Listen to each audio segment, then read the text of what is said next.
So listen, okay. Aside from the book, we'll come back around to the book.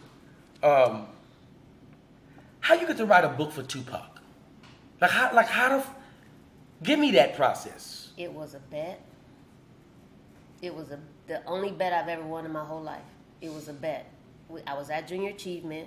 We were doing board books at 10 o'clock at night. We had to put these board books together for the board meeting the next day. And we were listening to ItsDLai's Roughneck. Mm-hmm. And they were like, when the song went off, my boss at the time, she was like, if you could have any Roughneck, who would you want? I was like, Tupac. And my roommate was like, Tretch.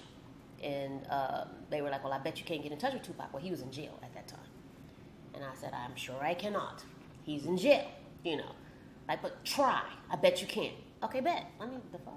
Bet. Now, you had never written a book before then? No. Come on, somebody. Come on, go ahead, ma'am. I wrote in my diary since I was 7. I have tons of diaries. But anyway, fast forward, a couple of days go by. My roommate comes in. I work with my roommate. Right. And she was like, so how are you going to get in touch with Tupac? I wasn't even thinking about it. I was just like, bet. You know, I always say bet, and nothing happens. I said, I don't know. So I thought about it, and I had an uncle in prison, or who had been in and out of prison, and I knew you needed a prisoner number. I knew he was in Rikers Island. You investigative reporter. Right. I called Rikers Island. I say, I want to write Tupac a letter. How do I do that? Oh, baby, you just need his number. And if you want the number, ladies and gentlemen, the number is Patreon. That's where you're going to get this story from. You're going to get the rest of it on Patreon. I got you. I'm sorry, guys. It's Tupac. Come on. Keep it. And so 5 seconds later, I had his prisoner number, the address for Rikers Island, and I'm sitting there staring at it. I'm like, okay, so I could win this bet. So let's see. How is he going to find my letter? I was about to say, you know, that's a lottery. I said, if I got it that easily, then the whole world was able to get it that easily. Right. So I said, I'm going to do a different color envelope. Fuchsia. So I go to Kinko's at the time, which is now Staples. It used to be Kinko's. And they had this whole little display of all these rainbow colors of envelopes, and I picked fuchsia. And it was going to be fuchsia paper and fuchsia envelope, but the paper didn't transfer well with the writing. And so I wound up with the fuchsia envelope. I sprayed Perry Ellis 360 on it. Come on now. Old school. Old school. I wrote a short letter with my phone number in it and a photograph. I think it was my high school picture. You gotta put a picture there. It was my high school senior picture. Yeah. Like this. Oh, you see the old classic picture? Yeah, oh. like this. And sent it. And he called. I FedExed it from my job. I used their FedEx to FedEx it. All of his stuff was FedEx always, so I could track it. And he called. And I missed the call. I wasn't home. I was on a date. Talk to that nigga. Yeah, right. The guy who I wound up going to California with. That was our first date. Somewhere in the vein. We weren't exclusive yet, but it was. Now, these ain't no cell phone days. Let's be clear. These are not cell phone days. This was old school answering machine. You got to wait at home for that person to contact you. Not even a pager. It wasn't a pager. You cannot leave the house if you're expecting a phone call. You walk out that door, you could miss that. And goddamn it, dear mama is calling her. And she on a date with an N-I-G-G-A.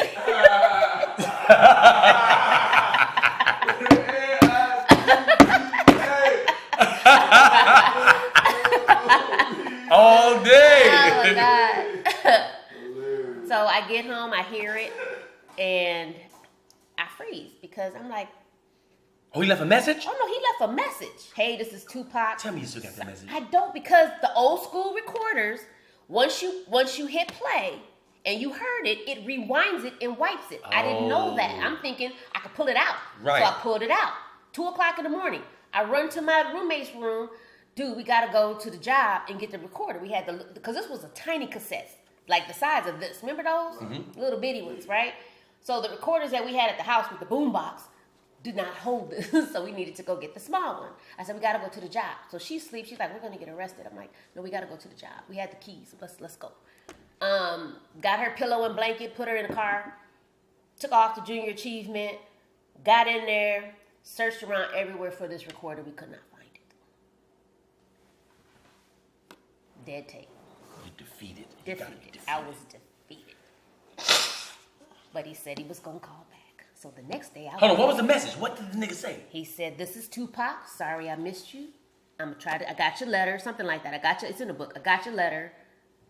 I'm gonna give you a call back tomorrow." What's your Around emotions? 5. What are your emotions? I won. I won the goddamn I bet. won. That was it. bitch. That was it. That was all. I mean, I was enthralled, nervous. Didn't really think he was gonna call back. You know what I'm saying? It's like, oh, okay, well, I missed it. I missed that opportunity to talk to him. Not that he was gonna really call back, but I was at home that night at 5 because I knew he said he was. Right. You know what I'm saying? And he did. And we talked, and he asked me if I would write him. Wait a minute.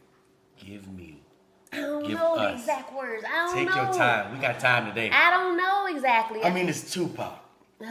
He calls Angela Ardis for the first time. It's like you have a sweet voice. Your letter smells so good. I had to find what that smell was, so that worked. Do you know what I'm saying? He was looking for the Perry smell. Ellis 360? I still wear it to this day. Okay. Perry Ellis 360 is old school. You can find it at like TJ Maxx or Marshalls or somewhere, like on a gift set. Patreon, y'all welcome. Ooh, y'all motherfucker welcome, Patreon. Ooh. And I said, well, then always look for the future envelope then. And that's how he received his letters. And when I send stuff out to fans, I send it in future envelopes. So how many letters do you think you wrote him? From him, I got about... He writing back. Oh, no, he wrote back. I have some letters from him that's 14 pages long with poetry. Hold on, right now, not right now, but you have them. In my possession. We gotta see him. You will see the letters. We got to see them letters. I got to get him out of safety deposit box. Yeah. And he wrote his name at the end of it? So, like, the copies of the letters are in the book, like they're photocopied or whatever. But you have the actual letters. And they're still in pristine condition. Come on, man. Come on. Come the fuck on.